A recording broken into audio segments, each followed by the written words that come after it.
আসসালামু আলাইকুম viewers, welcome back to my another video. আজকে আমি আপনাদের সামনে নিয়ে এসেছি নতুন একটি রেসিপি। আজকে আমি আপনাদেরকে দেখাবো আলু পরোটা কিভাবে আপনারা খুব সহজে ঘরে থাকা উপকরণ দিয়ে বানিয়ে নিতে পারবেন।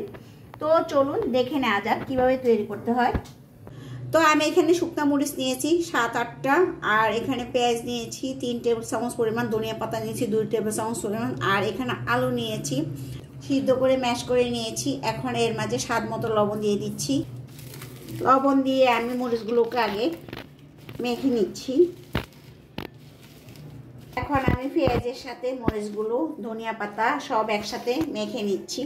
এটা ঠিক যেভাবে আমরা আলু ভর্তা বানাই বাসায়, ঠিক সেম একইভাবে আপনি এভাবে মেখে নেবেন।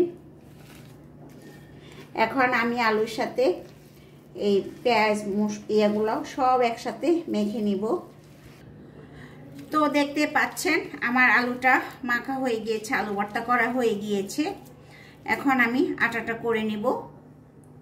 তো আমি এখানে আটা নিয়েছি 3 কাপ পরিমাণ আটা দিব।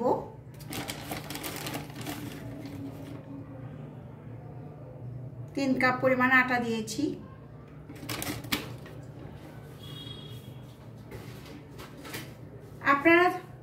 আপনারা চাইলে এখানে ময়দা দিতে পারেন, আমার কাছে ময়দা নেই তাই আমি আটা দিয়েছি। তো এখানে আমি স্বাদ মতো লবণ দিয়ে দিচ্ছি।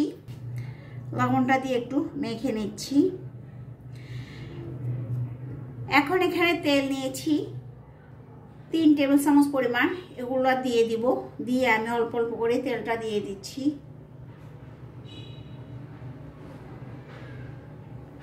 দিয়ে সব একসাথে ভালোভাবে মেখে নেব। দেখতে পাচ্ছেন এভাবে মুঠ করলে মুঠ হয়ে যায়, ঠিক এরকম তেল দিয়ে মেখে নেবেন, দেখতে পাচ্ছেন। তো এখন আমি অল্প অল্প করে কুসুম কুসুম গরম পানি অ্যাড করতেছি। অ্যাড করলে আপনার এখানে পরোটাটা একটু সফট হয়, খেতে ভালো লাগে, হার্ড হবে না। এর জন্য এখানে কুসুম কুসুম গরম পানি ইউজ করতেছি। এটা টাটকা গরম পানি দেওয়া যাবে না, অল্প অল্প করে গরম পানি অ্যাড করবেন, একসাথে বেশি পানি দেওয়া যাবে না।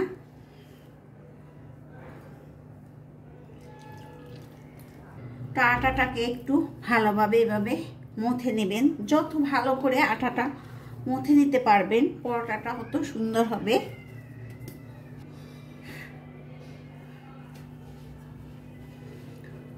এখন আমি কিছুটা লিচি কেটে নিচ্ছি।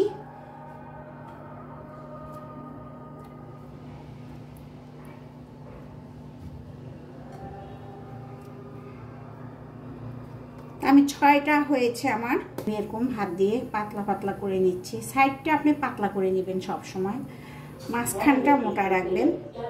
তো এখন আমি একটা লিচি নিয়েছি, এটাকে এভাবে করে নেবেন। এখন আমি কিছুটা তেল বেলুনের মধ্যে মেখে নিব।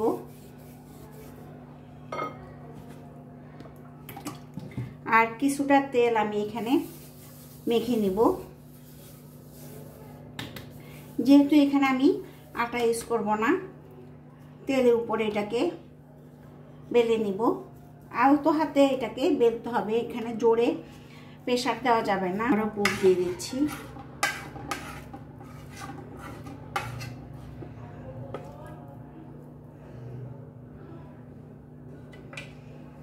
পুর দেওয়া হয়ে গেলে এভাবে কুচির মতো করে ভাজ ভাজ করে নেবেন।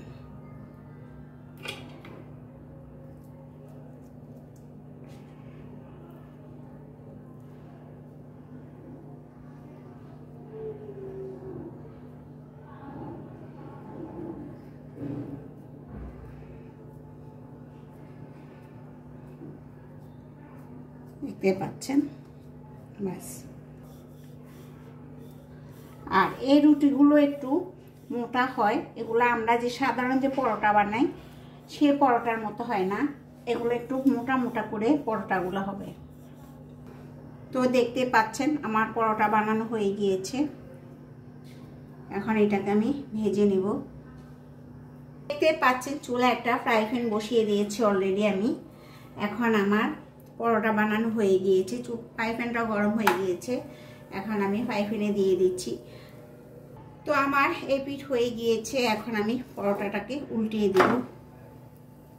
তো দেখতে পাচ্ছেন আমার এই পিঠ হয়ে গিয়েছে। এই পিঠটাও আমি হালকা ভেজে নিয়েছি। এখন হালকা করে অল্প করে তেল দিব।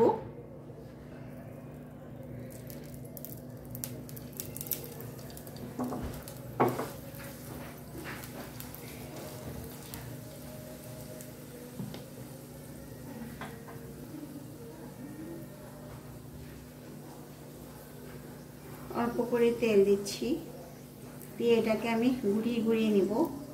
তাহলে কি হবে, পরোটাটা আপনার ফুলে উঠবে। দেখতে পাচ্ছেন আমার, তো দেখতে পাচ্ছেন আমার অলরেডি এই পিঠ হয়ে গিয়েছে। এখন আমি এই পিঠটাকে উল্টিয়ে দিয়েছি। ওয়াও, দেখতে পাচ্ছেন পরোটা আমার তুলতুলে ফুলে উঠেছে। তো দেখতে পাচ্ছেন আমার এটা পরোটাটা হয়ে গিয়েছে। এই পিঠ ওই পিঠ দুই পিঠ হয়ে গিয়েছে। এখন আমি নামিয়ে ফেলবো। এইভাবে আমি সবগুলো পরোটা ভেজে নিব। তো দেখতে পাচ্ছেন আমি খুব সহজে আলু দিয়ে পরোটা বানিয়ে ফেলেছি। তো এইভাবে আপনারা খুব সহজে বানিয়ে নিতে পারবেন। তো আমি আপনাদেরকে একটা ছিঁড়ে দেখাচ্ছি এটার ভিতরে কতটা ইয়ামি হয়েছে। তো দেখতে পাচ্ছেন, আমি আপনাদেরকে দেখাই এটার ভিতরে এত সুন্দর হয়েছে। এই যে দেখতে পাচ্ছেন, ওয়াও, জোস একটা আলু পরোটা, খেতে ভীষণ মজা। তো দেখতে পাচ্ছেন খুব সহজে বানিয়ে ফেলছি। আপনারা এরকম বাসা বানিয়ে নেবেন।